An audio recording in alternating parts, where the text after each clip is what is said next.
परम पूज्य गुरुदेव, वंदे माता जी के चरणों का हृदय में ध्यान। उनके चरणों से निकलता हुआ प्रेम अमृत हमारी चेतना को परिष्कृत बना रहा है, आनंदित बना रहा है। और गुरु की शरण जो आ गया, उसके जीवन में सुमंगल आ गया। बस गुरु ही एकमात्र खिवैया। और वो गुरु जब जगत गुरु स्वरूप लेता है, राधा रंग में रंग कर, तो जीवन का रंग क्या होता है, इसको अनुभव किया जा सकता है।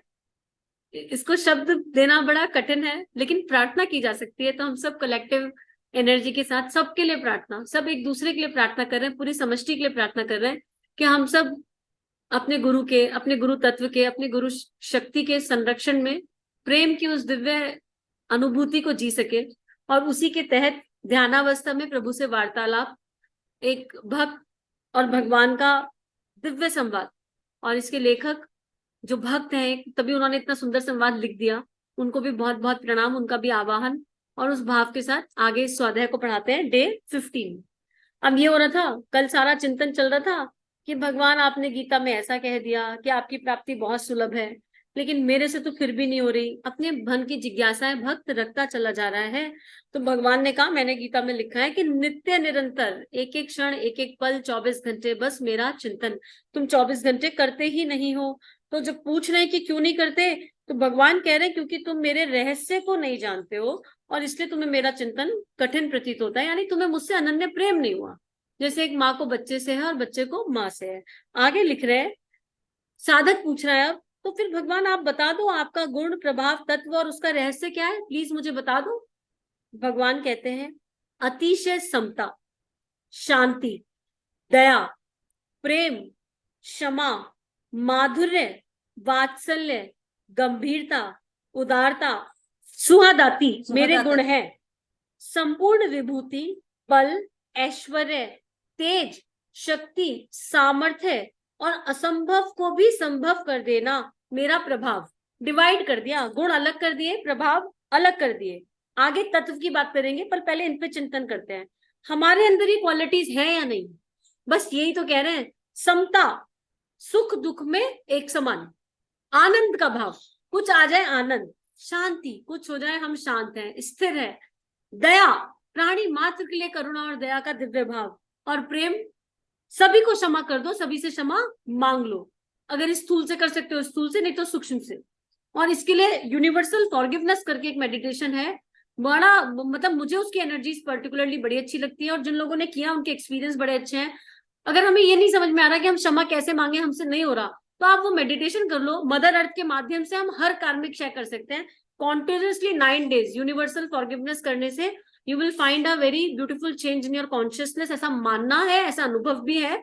और केवल 17 मिनट आपके 24 घंटे में से। माधुर्य, वात्सल्य, मधुर भाव से, हमेशा मधुर, शहद जैसा मीठा, अंतःकरण से।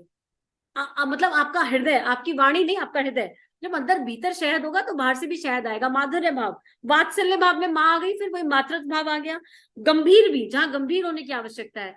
हम अपनी प्रैक्टिस को लेके स्ट्रिक्ट है, क्यों हमारी प्रैक्टिस नहीं है, आज्ञा पालन को लेके स्ट्रिक्ट है। जो मेरे को गीता में भगवान ने कह दिया, ये जो भगवान का मुझे आदेश है, उसको लेके हम गंभीर हैं, हम गंभीरता से चिंतन करते हैं, उदार हैं, वो सब भगवान के गुण आ जाते हैं। उसके बाद हमें ये विश्वास करना होगा कि वो परमात्मा, उसके अंदर सारी विभूतियां, दुनिया का सारा बल, सारा ऐश्वर्य, सब कुछ उसमें है।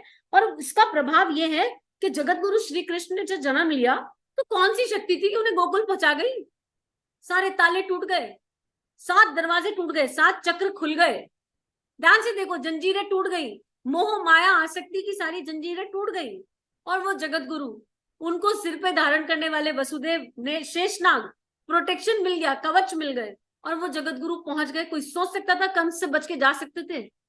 कंस मतलब कलुषित सोच। तो सब भीतर ही तो है, भीतर के सारे ताले टूट जाएंगे, सारी जंजीरें छूट जाएंगी, और वो जगत गुरु में चेतना मिल ही जाएगी जाकर। सारे प्रोटेक्शन भी अपने आप आ जाएंगे। और जब वो प्रोटेक्शन आएंगे तो यमुना जैसी दिव्य देवी भी आपको स्नान कराने आएंगी। तो जब वो घटित हो सकता है, तो क्या हमारे भीतर घटित नहीं हो सकता कि सारे मोह आसक्ति के ताले टूट जाए और आत्मा परमात्मा से जाके मिल जाए? वो उनका प्रभाव है। पर इस प्रभाव को जीवंत अनुभव करने के लिए श्रद्धा विश्वास चाहिए, मूल में उनके गुणों का चिंतन चाहिए, तब उनका प्रभाव समझ में आएगा।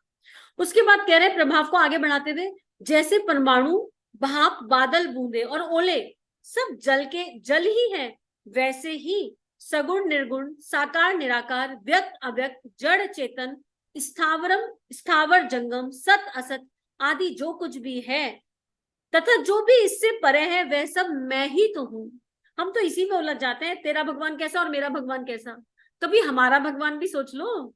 हमारा भगवान, तेरा भगवान तेरी छोटी सोच हो सकती है, मेरा भगवान मेरी छोटी सोच हो सकती है, बट हमारा भगवान वो कोई भी रूप स्वरूप लेकर आ सकता है। तो अगर सामने वाला मुझे ये कह रहा है कि मुझे इस जल के ग्लास में भगवान के दर्शन हो रहे हैं, तो रेडर देन डूइंग द तर्क कि इस जल में भगवान नहीं हो सकते, क्या मैं उस जल को प्रणाम करके उसे ग्रहण करने के लिए प्रार्थना नहीं कर सकते कि अरे थोड़ा सा हमें भी दे दो इसमें से, तुमको दर्शन हो रहा है तो निश्चित इसमें कुछ तो है। क्योंकि तुम्हारे भगवान का सम्मान करना मेरे भगवान ने मुझे सिखाया है। मेरे भीतर का भगवान किसी दूसरे की भक्ति का अपमान करना सिखा ही नहीं सकता है। अभी तो हम इसी में उलझ जाते हैं कि कौन किस पथ पर है, कौन कहां पर है, कौन कहां पर नहीं है, कौन किस मार्ग से जा रहा है। जितने भक्त उतने रास्ते, जितने ज्ञानी उतनी किताबें, मंजिल तो एक ही है। तो जहां से जो मिल रहा है वहां से वो ले लो, लेकिन मूल में तो अपने इष्ट से चिपके रहोगे। एक माँ को अपना बच्चा चाहिए और बच्चे को अपनी माँ। आपका मूल आप जानते हो, उसी पे चिपके रहोगे, अपने आप चिपके रहोगे, कोई टेंशन नहीं आएगी। भाई माँ को बोलो बच्चा बदल दे, वो नहीं बदलेगी, बच्चे को बोलो माँ बदल दे, वो माँ नहीं बदलेगा। तो गुरु तत्व है, अपने आप जब वो जगत गुरु बन जाएगा तो बन जाएगा। तो वो कह रहे हैं इसमें उलझना नहीं है। उसके बाद कह रहे हैं यह मेरा तत्व है, ये मेरा तत्व है कि ओला भी मैं ही हूं, बारिश भी मैं ही हूं, साकार भी मैं ही हूं, निराकार भी मैं ही हूं। मेरे दर्शन, भाषण, स्पर्श, चिंतन, कीर्तन, अर्चन, वंदन, स्तवन आदि से पापी भी परम पवित्र हो जाता है। दर्शन, आंख बंद करके हम क्या कर रहे हैं इस टाइम? हम सब कुछ कर रहे हैं एक साथ। क्या हम दर्शन नहीं कर रहे? क्या हम भाषण नहीं सुन रहे? भगवान क्या कह रहे हैं, उनकी भाषा, भगवान की प्रेम भरी भाषा को हृदय में अनुभव नहीं कर रहे हम इस पल? क्या हम उनके स्पर्श को नहीं फील कर रहे? कोई है ऐसा जो ये कह दे आंख बंद करके इस समय मेरा इष्ट मेरे साथ नहीं है? क्या इस क्षण वो नहीं है? आंख बंद करके 1 मिनट केवल इमेजिन करके देखो। Let's close the eyes. आवाहन शुरू हुआ था गुरु तत्व, गुरु शक्ति को हृदय में धारण करके, उनके चरणों को हृदय में धारण करके। और अगर हम आंख बंद करें, क्या हमें वो शक्ति अनुभव नहीं होती है इस समय? कृष्ण कृष्ण कृष्ण कृष्ण कृष्ण कृष्ण कृष्ण, राधा राधा राधा राधा राधा राधा राधा, कृष्ण कृष्ण कृष्ण, राधा राधा राधा। क्या हमें स्पंदन नहीं आ रहे? तो क्या ये उनका स्पर्श नहीं है? क्या हम इस स्वाध्याय में यहाँ तक आ गए? उनका चिंतन, क्या इस समय ये चिंतन उनका नहीं है? उनके हर स्वरूप का चिंतन हो रहा है इस टाइम। कौन सा ऐसा रूप है इस समय जो नहीं है? उनका प्रेम भी है, उनका ज्ञान भी है, उनका भक्ति भी है, उनका तत्व दर्शन भी है, उनके गुण भी है, उनका प्रभाव भी है, और सब हमें स्पर्श कर पा रहा है। उनका कीर्तन भी है, अर्चन वंदन भी है, स्तवन भी है। क्या ये एक साथ घटित नहीं हो रहा? तो इसके लिए कुछ अलग अलग करने की आवश्यकता है क्या? बस रे मन, तू श्रद्धा के साथ, विश्वास के साथ, प्रेम में डूबकर अपने परमात्मा को कर याद। इसके अलावा किसी चीज की आवश्यकता नहीं है, क्योंकि हम तो चल रहे हैं पकड़ के गुरु का हाथ। उस गुरु ने हमारा हाथ कसकर पकड़ रखा है और वो लगातार मार्गदर्शन कर रहा है, हर क्षण कर रहा है, हर पल कर रहा है। तो कैसी घबराहट? इस एक पल में सब कुछ हो रहा है, तो क्या पापी भी पवित्र हो सकता है? तो फिर हमें अपने पापों के बारे में चिंतन करने की आवश्यकता है क्या? अरे इस जन्म के तो चिंतन कर भी लोगे, चलो मान लिया, बुद्धि ने हिसाब लगा लिया, लेकिन कितने जन्मों में कितने किए, उसका चिंतन कभी हो पाएगा क्या? कभी जान पाएंगे क्या? तो जो कैलकुलेट ही नहीं किया जा सकता उसको चिंतन क्यों करना? हमें आइडिया नहीं हमने क्या क्या किया है, तो हम क्यों उस चिंतन में जा रहे हैं जिसकी कैलकुलेशन ही नहीं है? और इस जन्म में भी हम कैलकुलेट कर भी लेंगे तो निष्पक्ष भाव से नहीं कर पाएंगे, गलतियां तो जाने कितनी हुई होंगी। तो चिंतन करने योग्य तो केवल इष्ट हुआ, उसके अलावा और कुछ नहीं। फिर कहते हैं यह विश्वास करना तथा सर्वज्ञ, सर्वशक्तिमान, सर्वत्र समभाव से स्थित मुझ मनुष्य आदि शरीरों में प्रकट होने वाले और अवतार लेने वाले परमात्मा को पहचानना, ये रहस्य है कि मेरा इतना दिव्य तत्व है, इतना दिव्य गुण है, और मैं एक क्षण में सब कुछ करा सकता हूं। अभी हमें अनुभव करवा दिया। क्या क्या किया हमने? दर्शन, भाषण, स्पर्श, चिंतन, कीर्तन, अर्चन, वंदन, स्तवन, ये सब एक साथ घटित हो गए। और उसके बाद भी मैं इतना सर्वज्ञ हूं, सर्वशक्तिमान हूं, फिर भी मैं मनुष्य शरीर में जन्म ले सकता हूं। इस तत्व को जानने वाला, इस तत्व को जानने वाला मेरे रहस्य को जान सकता है और अनुभव कर सकता है। इसके लिए करना है मिथ्या बुद्धि का त्याग और कारण शरीर पर अनुभव और गुरु का हाथ। आगे कह रहा है साधक इन सबको कैसे जाना जाए? अब इसका उत्तर हमें तो मिल गया, हमने अनुभव किया ना अभी इसको कैसे जाना जाए। केवल आंख बंद कर, अभी देख ले, अभी जान लेगा। अगर आनंद की स्माइल आ गई इस समय चेहरे पर तो जान लिया। बस यही भगवान है। इसी समय अगर जिसके चेहरे पर इस समय स्माइल आई, समझ लो आपके इष्ट ने, आप जानते हो या ना जानते हो, उन्होंने आपको स्पर्श कर लिया। बस ये क्या पर्याप्त नहीं है कि वो मेरे साथ इस कदर है, मेरी आत्मा के साथ इस कदर है, और मेरी मतलब समष्टि हमारी, ये पर्याप्त नहीं है? लिख रहे हैं भगवान, जैसे छोटा बच्चा आरंभ में विद्या पढ़ने से जी छुड़ाता है, किंतु जब विद्या पढ़ते पढ़ते उसके गुण, प्रभाव, तत्व और रहस्य को जान लेता है तो फिर बड़े प्रेम और उत्साह के साथ विद्या अभ्यास करने लगता है तथा दूसरों के छुड़ाने पर भी नहीं छोड़ना चाहता।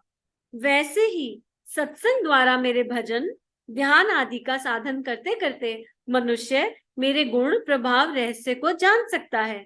फिर उसे ऐसा आनंद और शांति मिलती है कि वह छुड़ाने पर भी नहीं छोड़ सकता। हम वो सब छोटे बच्चे हैं जिन्हें ये सब करने में शुरू में बड़ी कठिनाई होती थी। ओहो भगवान जी, कैसे पूरा पूरा दिन जब हमसे ना हो पाएगा है, पूरे पूरे दिन सत्संग, ऐसे हो सकता है क्या?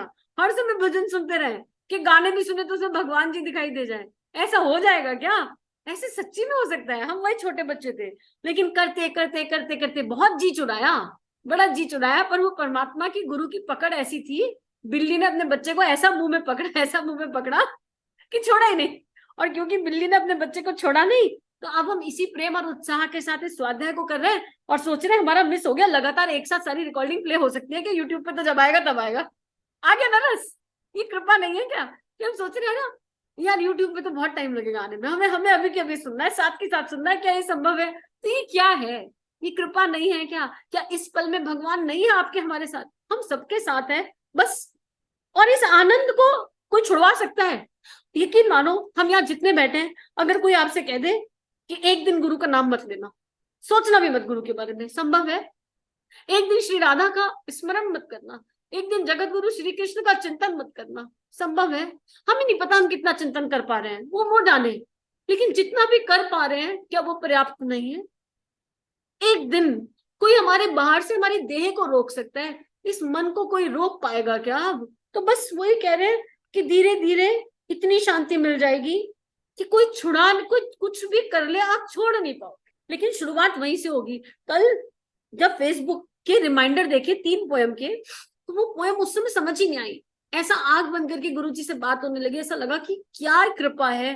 तो ऐसा लगा हंसते हुए, ये स्टैंडिंग स्लीपिंग लाइन बनाना किस बच्चे को याद है? आज सारे बच्चे हम कहते हैं हमें लिखना पढ़ना आता है, किसको याद कि हमारे माता पिता ने हमें स्टैंडिंग स्लीपिंग लाइन बनाना सिखाया था और फिर उसका अभ्यास भी कराया था ना? तो वो परमात्मा जाने हमसे कब से स्टैंडिंग स्लीपिंग लाइन बनाना सिखा के अल्फाबेट बनाना सिखाया, हमें भले याद ना हो, पर वो तो अपना काम कर ही रहा था। किसी बच्चे को स्मरण नहीं रहता बड़े होने के बाद, वो तो ये कहता है मैं पूरा पैराग्राफ इंग्लिश में लिख सकता हूँ, मैं हिंदी में लिख सकता हूँ।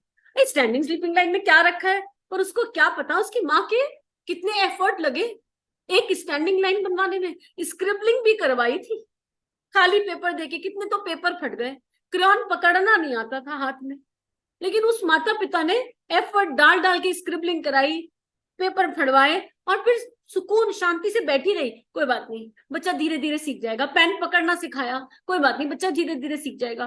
फिर स्टैंडिंग लाइन में बोर हो जाते थे, 10 बना के कहते थे अवार्ड दो, 10 बन गई, हमने 10 बनाई, एप्रिसिएशन और मोटिवेशन चाहिए होता था। वो परमात्मा हमसे कब से क्या करवा रहा है, हमको याद ही कहाँ है। जैसे उस बालक को स्मरण नहीं, मुझे याद है, तुम्हें याद है, तुम्हारी माँ ने या मेरी माँ ने मुझे कितने एफर्ट से लिखना पढ़ना सिखाया, कितने कितने साल। नहीं यार, ऐसे हमें याद नहीं कि हमारा गुरु जाने कब से हम पर काम कर रहा है और कौन कौन सी लाइन उसने कब सिखा दी, हमें पता न चला। हम यहाँ आ गए और आज कह रहे हैं हम स्वाध्याय कर पा रहे हैं, पर इसके पीछे हमारे गुरु का कितना एफर्ट लगा है, हमारे गुरु की कितनी शक्ति लगी है, इसका कहाँ आइडिया है हमें? जैसे एक बच्चे को नहीं पता, बन गए कुछ, लेकिन उस बनने के पीछे माता पिता का क्या सहयोग था वो याद नहीं। तो आज यहाँ बैठ के स्वाध्याय तो कर रहे हैं, पढ़ रहे हैं, समझ रहे हैं, अनुभव कर रहे हैं, लेकिन इसके पीछे गुरु की कितनी शक्ति लगी है उसका आइडिया नहीं है। तो आज उस गुरु को कृतज्ञता, उस गुरु शक्ति को पता नहीं कब से जीवन में है, इसका कोई आइडिया नहीं। और कितनी स्लीपिंग लाइन, कितनी स्टैंडिंग लाइन बनवाई और हमने कितना तंग किया, हमें आइडिया नहीं। लेकिन हमें आज तो समझ में आ गया ना कि उनके बहुत एफर्ट्स के बाद ये यात्रा यहाँ पहुंची है। और वो भी आज वो जरा सा ढील छोड़ दे तो ये मन फिर से भटकने लग जाता है। तो वो ढीली नहीं छोड़ सकते, एक क्षण भी नहीं छोड़ सकते। बिल्ली अपने बच्चे को एक सेकंड नहीं छोड़ सकती, बस वो वाली स्थिति है। आगे लिख रहे हैं साधक, प्रभु क्या आपका निरंतर चिंतन रखते हुए आपकी आज्ञा के अनुसार शरीर और इंद्रियों के व्यापार से भी पार हो सकते हैं? भगवान कह रहे हैं दृढ़ अभ्यास से हो सकता है। जैसे कछुए को अपने अंडों में, गौ का अपने छोटे बच्चे में, कामी का स्त्री में, लोभी का धन में, मोटर का ड्राइवर सड़क में, नटनी का अपने पैरों पर ध्यान रहते हुए भी उनके शरीर और इंद्रियों द्वारा सब चेष्टाएं होती हैं, इसी प्रकार मेरा निरंतर चिंतन करते हुए मेरी आज्ञा के अनुसार शरीर और इंद्रियों द्वारा सब काम हो जाते हैं। अब हम सोचते हैं कि इन इंद्रियों को हम वश में कर लेंगे, ये इंद्रियां मन को वश में करके रखी हैं, और जब वो मन परमात्मा के चिंतन पर लग जाएगा तो क्या भगवान हमारी इंद्रियों का सदुपयोग नहीं करेंगे? अब हमारा मन लग सकता है, अभी क्या कर नहीं रहे? क्या ये आंखें कुछ ऐसा देख सकती हैं अब इस स्थिति में जो देखने योग्य ना हो? क्या ये कान कुछ ऐसा सुन सकते हैं जो सुनने योग्य ना हो? क्या उनकी कृपा नहीं हुई? क्या इंद्रियां उनके कंट्रोल में नहीं चली गई? ध्यान से चिंतन करे तो पता भी नहीं चलेगा कब चली गई। ये जीवा केवल सत्संग बोलना चाहती है, अपने भगवान का नाम लेना चाहती है, ये कान केवल भजन सुनना चाहते हैं, क्या ये कृपा नहीं है? ये आंखें केवल अपने इष्ट के स्वरूप का दर्शन, अपने गुरु माँ को देखना चाहते हैं। आंख बंद करेंगे तो कभी शांति कुंज चले गए, कभी दक्षिणेश्वर चले गए, कभी किसी मंदिर हो आए, कभी किसी मंदिर हो आए। ये क्या हो रहा है? क्या ये उनका नियंत्रण नहीं है? पर हमारे ध्यान इस नियंत्रण की ओर जाता ही नहीं, और कहते कहता छूट जाती है। हमारा ध्यान तो उधर चला जाता है, अरे अभी तो हमने बहुत विकार है, अभी तो हमने बहुत विकार है। तो फिर कर लो अपने आप विकार। छोटे बच्चे की सुसु पोटी माए नहीं साफ करी, हमेशा बच्चे से हो पाई क्या? ये विकार वही मल है, और जिसे माँ के अलावा, गुरु रूपी माँ के अलावा कोई साफ नहीं कर सकता। पर अगर बच्चा चिपक जाए बेड से और माँ टांग उठाए तो उठाने ना दे, तो माँ क्या करे? छोड़ना पड़ेगा ना ढीला, छोटे बच्चे की जैसे, 4-6 महीने के बच्चे की जैसे खुद को छोड़ दो गुरु की गोदी में, हम पढ़े यहाँ करा लो। और फिर वो गुरु क्या मैजिक करेगा, ये हमने कल पढ़ा था कि वो किस देह से क्या काम कर लेगा, इसका आइडिया भी नहीं लग सकता। हमें कोई अधिकार नहीं रखना, बस छोड़ना है, हर चीज ड्रॉप करनी है। अब फिर वही प्रश्न आ गया, हम फिर पूछ रहे हैं साधक आपकी आज्ञा क्या है? अब बता दो। अच्छा आपकी आज्ञा क्या है? देखो इतने सारे प्रश्न, 15वीं रिकॉर्डिंग पे है हम इस बुक की, और अब हम फिर पूछ रहे हैं आपकी आज्ञा क्या है। भगवान कितना पेशेंस है, इस यहाँ पर आकर भी पूछ रहे हैं आगे क्या है, वो कितने पेशेंस से कह रहे हैं। सत्य शास्त्र, महापुरुषों के वचन, हृदय की सात्विक स्फुरनाएं, ये तीनों मेरी आज्ञा है। यानी सतोगुण में रमण, अच्छा स्वाध्याय, अस्थि शास्त्रों का चिंतन, महापुरुषों के वचन, सत्संग, जो देवीय चिंतन हुए जैसे परम पूज्य गुरुदेव का चिंतन, योगानंद जी का चिंतन, जितने भी महर्षि अरविंद का चिंतन, कितनी देवीय चिंतन, नरसिंह मेहता का चिंतन, जितने भी सूरदास जी का चिंतन, जितने दिव्य भक्त हुए उनका चिंतन, महापुरुषों का चिंतन, हृदय की, बुद्धि की नहीं कह रहे, हृदय की सात्विक स्फुरनाएं, आंखें भगवान का ध्यान करें तो अश्रु ना आए, जब तब तक बैठे रहो, एक माला ना करो, एक माला मत करो। जब भगवान के जब करने बैठो तो आंख बंद करके गुण कर्म स्वभाव का इतना चिंतन, कोई अच्छा सा भजन लगा लो, कुछ श्लोक लगा लो जो अभी कल के स्वाध्याय में बताया, और जब तक हृदय डूब ना जाए उनके गुण में, उनके चिंतन में, और अश्रु पूरित ना हो जाए, तब तक जप मत करो। और जैसे ही अश्रु आए तब 5 मिनट का जप जाने कितना हो जाएगा, क्योंकि काउंट के लिए तो कर ही नहीं रहे। अब वो 1 घंटा लगे उस आवाहन में, चाहे आधा घंटा लगे, और चाहे 5 मिनट में हो जाए, ये सबकी अपनी अपनी चित्त की प्रवृत्ति। और ये चिंतन, ये अभ्यास, ये आवाहन तो पूरे दिन किया जा सकता है, पूरे दिन ये भाव किया जा सकता है। इन तीनों में मतभेद प्रतीत होने पर जहां 2 की एकता हो, उसी को मेरी आज्ञा समझकर काम में लाना चाहिए। वे तीनों नहीं घट रहे, 2 घट रहे तो 2 से कर लो, जैसे हो रहा है वैसे कर लो, पर कर लो। अब हम पूछ रहे हैं जहां तीनों का भिन्न भिन्न मत प्रतीत हो, वहां करे क्या भगवान? वहां पर महापुरुषों की आज्ञा का पालन करना चाहिए। जहां तुम्हारी बुद्धि काम नहीं कर रही, छोटी बुद्धि, तुमको कंफ्यूजन है, स्टेट ऑफ कंफ्यूजन है, वहां पर जो महापुरुषों के वचन है उनकी आज्ञा का पालन। और हम तो परम पूज्य गुरुदेव वंदे माता जी के ही उस आधार पे चले, गुरु तत्व को ही मान रहे, गुरु के बिना तो संभव नहीं। और गुरु जी तो पूरा बता गए जन्म शताब्दी पुस्तक माला में कब क्या करना है, और इस किताब में भी बता गए कब क्या करना है। So we have now the tools. अब ये छोटा बच्चा है, इसके पास खुरपी आ गई, जमीन बैठा, खोद लो।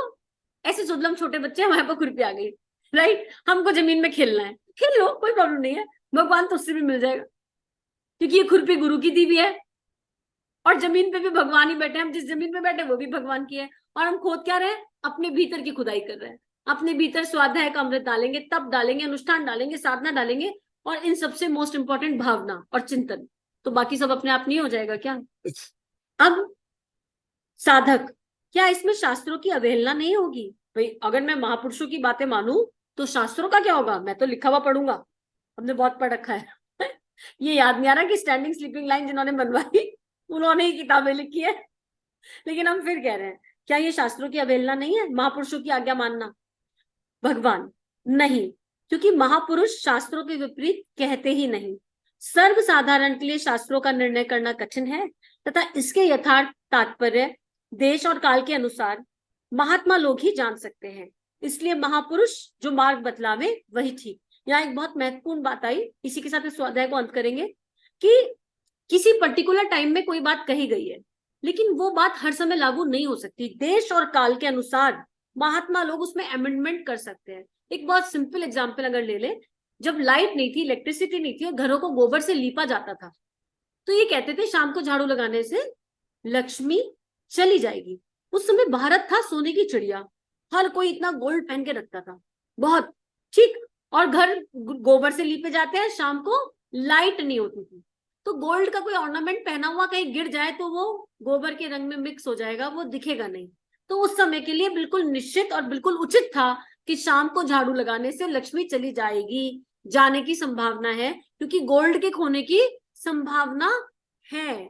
आज टाइल वाले घर हैं, पूरी पूरी लाइटें हैं, गोल्ड पहनने वाले रेयरेस्ट हैं, लेकिन हम शाम को झाड़ू नहीं लगाएंगे, लक्ष्मी चली जाएगी। कौन सी लक्ष्मी जाएगी? घर गंदा रहेगा, हाँ बिल्कुल गंदा घर है, पर हम झाड़ू नहीं लगाएंगे, शाम को लक्ष्मी चली जाएगी।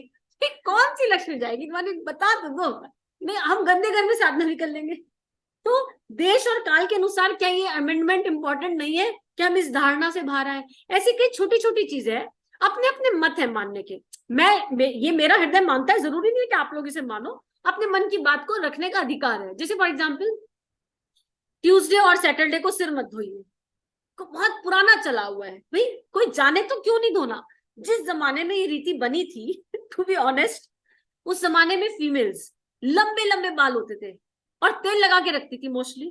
ट्यूसडे और सैटरडे हनुमान जी का दिन, कहते हैं ब्रह्मचर्य पालन होना चाहिए।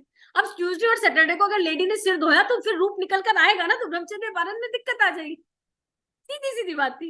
इसलिए ट्यूसडे और सैटरडे को फीमेल सिर ना धोए, लेकिन हम आज भी बाल तो परकटे छोटे छोटे रखेंगे, राइट? और बाकी ब्रह्मचर्य क्या होता है उसकी डेफिनेशन नहीं पता, लेकिन ट्यूसडे और सैटरडे को सिर हम आज भी नहीं धोएंगे। क्यों भाई? हम देश काल परिस्थिति के अनुसार चेंजेस नहीं करने को तैयार, क्योंकि और ये गुरु करा सकता है, ये दृष्टि केवल गुरु दे सकता है और कोई दे नहीं सकता। तो वो चिंतन तो करना अपने गुरु के संरक्षण में बैठकर जरूरी नहीं है ना, कि अगर कोई भी भाव बताया गया तो उसे कितना और कहां तक फॉलो करने की आवश्यकता है, क्या वो आज भी लागू होता है? इसका मतलब बड़ों का असम्मान नहीं है। जब बताए गए थे तो बड़े उचित थे, उस समय के हिसाब से थे, पर आज वो अप्लाई नहीं हो रहे, लेकिन हम अंधाधुंध उन्हीं को फॉलो कर रहे हैं। तो तत्व, भगवान का तत्व मिस हो गया ना फिर। जो अभी अभी के स्वाध्याय में, अभी आज या कल के स्वाध्याय में बताया कि मैं तत्व रूप से क्या हूं। मुझे पानी पीना है, जल और बर्फ दोनों एक हैं, पर जब मुझे पानी की जरूरत है मैं पानी पीऊंगी या कह दूंगी आइस का गोला खा के भी मेरा काम हो गया है, तो ये भी पानी नहीं होगा ना, आइस के गोले से पानी है तो मूल में जल ही। बट मैं ये नहीं कहूंगी बारिश में भीगने से मेरा काम हो गया, मुझे तो पानी की जरूरत थी, पानी कैसे भी मिल जाए। जिस समय पीने का पानी चाहिए उस समय पीने का ही पानी चाहिए, उस समय आइस के गोले से काम नहीं होगा, उस समय बारिश में भीगने से काम नहीं बनेगा। तो वही तत्व दर्शन की बात भगवान कह रहे हैं कि जिस समय जिस काल में जिस चीज की आवश्यकता है, भगवान की शरण में रहकर, गुरु के संरक्षण में रहकर, उस अनुसार एक्शन, उस अनुसार चलना, वो यहाँ बताया गया है। तो इसी के साथ इसको समाप्त करते स्वाध्याय को आज, फिर कल मिलेंगे। सभी को फिर बहुत बहुत सारा थैंक यू। परम पूज्य गुरुदेव वंदे माता जी को बहुत बहुत आभार, और उनके जगत गुरु स्वरूप को, उनके श्री राधा रंग को बहुत बहुत सारा प्यार, और हमें इतना प्यार देने के लिए बहुत बहुत सारा आभार। राधा राधा जय श्री राधा, राधा राधा जय श्री राधा, राधा राधा जय श्री राधा। हमारे YouTube चैनल को सब्सक्राइब कीजिए और बेल आइकन पर क्लिक कीजिए ताकि आने वाली सभी वीडियो की नोटिफिकेशन आपको मिलती रहे। आप सभी को बहुत बहुत थैंक यू।